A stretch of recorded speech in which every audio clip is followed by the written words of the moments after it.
ભાવનગર તરફથી ભાવનગર શહેરના નારી રોડ પર લોડિંગ વાહનમાં આગ લાગવાની ઘટના બની। રોડ પર અચાનક લોડિંગ વાહન સળગી ઉઠ્યું। ચાલક તુરંત જ બહાર નીકળી જતા તેનો આબાદ બચાવ થયો છે। આગની ઘટનાને લઈ લોકોના ટોળા એકઠા થયા હતા।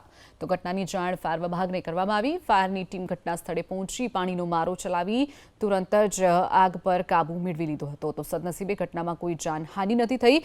ચાલક સમય સૂચકતા વાપરી અને જે લોડિંગ ટેમ્પો હતો તેની બહાર નીકળી ગયો હતો, જેના કારણે જાનહાનિ ટળી છે।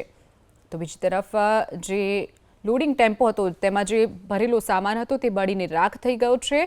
ફાયર બ્રિગેડની ટીમ ઘટના સ્થળે પહોંચી અને આગ પર કાબુ મેળવ્યો હતો। તો ઘટનાની જાણ ફાયર વિભાગને કરવામાં આવી। ફાયરની ટીમ ઘટના સ્થળે પહોંચી પાણીનો મારો ચલાવી તુરંત જ આગ પર કાબુ મેળવી લીધો હતો। તો સદનસીબે ઘટનામાં કોઈ જાનહાનિ નથી થઈ।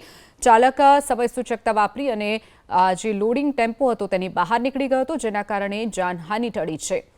તો બીજી તરફ જે લોડિંગ ટેમ્પો હતો તેમાં જે ભરેલો સામાન હતો તે બળીને રાખ થઈ ગયો છે। ફાયર બ્રિગેડની ટીમ ઘટના સ્થળે પહોંચી અને આગ પર કાબુ મેળવ્યો હતો।